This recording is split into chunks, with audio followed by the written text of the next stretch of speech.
السلام عليكم ورحمة الله وبركاته. يوم من جديد ويوم سعيد على حضراتكم من أيام الدوري المصري الممتاز. النهاردة في كذا مباراة بيتلعبوا في نفس الوقت، وأهمهم مباراة النادي الأهلي مع سموحة ونادي الزمالك مع المقاولين العرب. خلاص الماتشين في النهاية. ماتش سموحة والأهلي لحد الآن 2-0. سجل الأهداف محمد شريف من عرضية من محمد هاني. الكرة عدت من مدافعين نادي سموحة عشان تلاقي محمد شريف اللي بيحطها بليسنج ببطن رجله حلوة جدا، ما يقدرش يعمل لها أي حاجة لهاني سليمان. ولو اتكلمنا في الجون ده فالجون ده فيه شغل مدرب، وهو اكتشاف، هو مش اكتشاف قوي ولكن اكتشاف لمحمد شريف في مركز الهاف الشمال اللي كان بيلعبه اصلا لما كان موجود في وادي دجله، والتكمله اللي هو كملها في ظهر المدافعين، والغلطه والسرحان من دفاع النادي سموحه ان ازاي الكره توصل للعيب ده وهو لوحده. طبعا الباك اليمين كان بيعمل الكفرنج العكسي او التغطيه العكسيه، عشان كده كان لازم الهاف اليمين بتاع سموحه كان يغطي على محمد شريف. وفي الجون كلنا شفناه الراجل واقف وشايف ان محمد شريف لوحده، حتى لما استلم الكره الراجل ما اتحركش. فغلطه صعبه جدا من دفاع نادي سموحه، ولكن تحسب لمارسيل كولر اللي بدا يشرك شريف في مركز الشمال في ظل تألق كهربا في مركز المهاجم اللي احرز الهدف الثاني. كرة راحت من كهربا لمحمد هاني كده، خبطت في رجليه، ولكن اصطادها كهربا وحطها على يمين الهاني سليمان اللي برضه حاول عليها ولكن ما قدرش يعمل لها اي حاجة.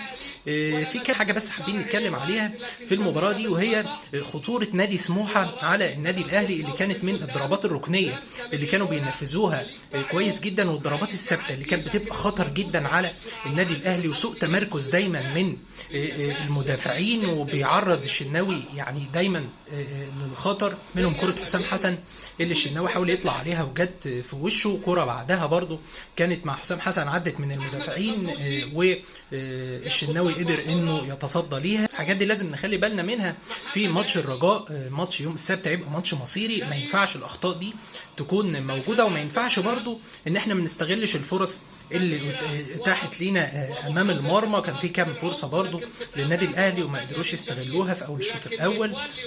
الحاجات دي لو جت في ماتش كبير زي ماتش الرجاء ما قدرناش ان احنا نستغلها، او ما قدرناش نلم نفسنا دفاعيا في الكرات العاليه بالذات على دفاع النادي الاهلي، هنخسر كتير وقتها، مش هينفع التعويض. فنخلي بالنا من الموضوع ده. الموضوع الثاني هو موضوع كهربا والايقاف والغرامه اللي تم توقيعهم عليه. كهربا تم توقيع عليه غرامه مليون جنيه سددها خلال شهر من علمه بالغرامه، وتوقف 12 ماتش. لحد الان الايقاف والغرامه ما وصلوش لاتحاد الكره. اول ما يوصلوا النادي الاهلي وكهربا هيتبلغ بيهم، ومن حق كهربا ان هو يعمل استئناف على القرار ده في خلال 10 ايام من علمه. واول ما بيعمل استئناف على طول القرار بيتشال او الوقف بيتشال لحد ما يبحثوا الاستئناف بتاعه.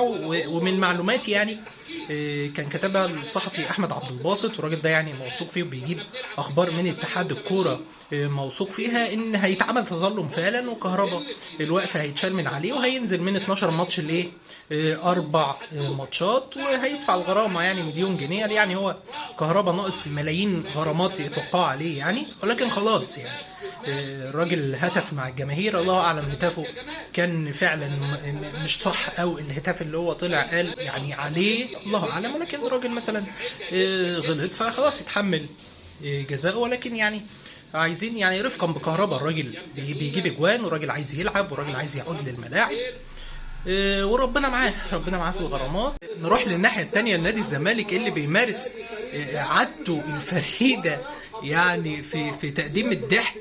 في رمضان يا جماعه، مين اللي قال ما فيش مسلسلات كوميديه في رمضان يا جماعه؟ ماتش الزمالك والمقاولين اهو.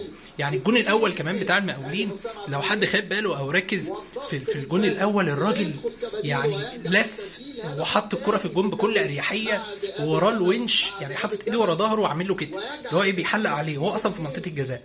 اللي هو احنا قالوا لنا ايام ما كنا بنلعب كوره وبنتمرن، قالوا لنا ان المساك لما يبقى قدامك فيرود المفروض ما يستلمش، ولو استلم ما يلفش، طب لو لف ما يشوطش.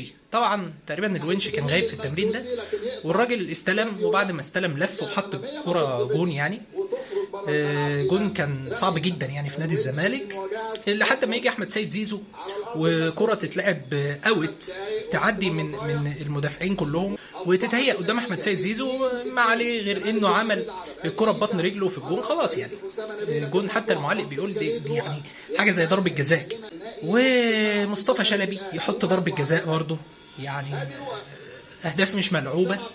ولكن يجي فادي فريد دلوقتي تمام ويباغت نادي الزمالك بهدف من غلطه دفاعيه برضو من حسام عبد المجيد اللي ما عرفش يطلع الكوره. فادي فريد دخل خلاص حط الجون الثاني والتعادل، وكان في 5 دقايق وقت بدل ضايع، ودلوقتي الدقيقه 94. يعني المدرب الجديد ما اعرفش يمكن يمشي النهارده بقى، ما حدش فاهم يعني. اول ماتش تعادل مش حلو بصراحه في حق المدرب الجديد يعني يا جماعه. فيا ريت يرجع كولومبيا 22 ساعه طيران، شوفوا لنا حد غيره بقى.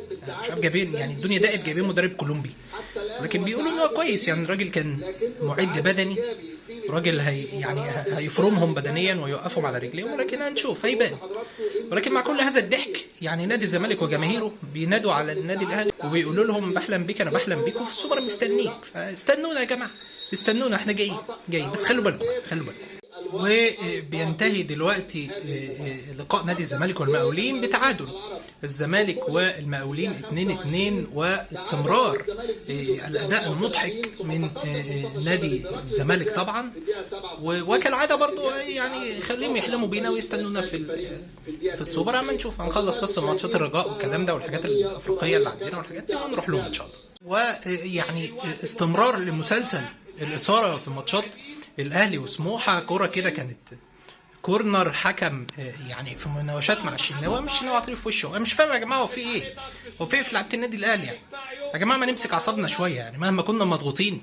يعني ماتش نهائي الكاس عبد المنعم بيدي فخر الدين بن يوسف في وشه، والنهارده الشناوي بيدي حكم في وشه. هو في ايه يا جماعه؟ احنا زي خناقه ولا ايه يعني؟ احنا لعيبه محترفه، راجل كابتن النادي الاهلي، راجل جم منتخب مصر، تدي الراجل في وشه مهما كان استفزك يعني يا جماعه؟ في فار، وحياه امي في فار، والله في فار.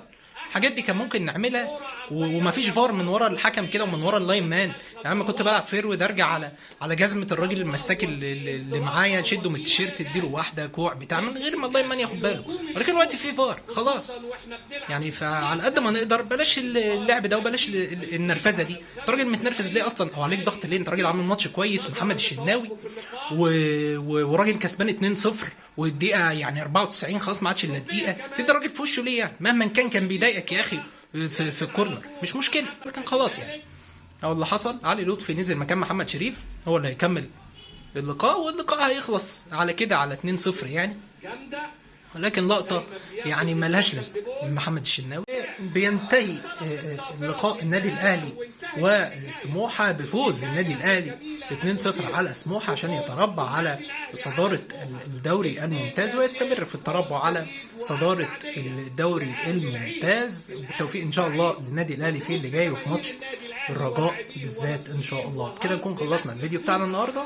يا ريت الفيديو يكون عجبك، ولو عجبك ما تنساش تعمل لايك وفولو لو بتتابعني على الفيسبوك، ولو بتتابعني على اليوتيوب ما تنساش تعمل لايك، وما تنساش برضو الاشتراك في القناه. سلام.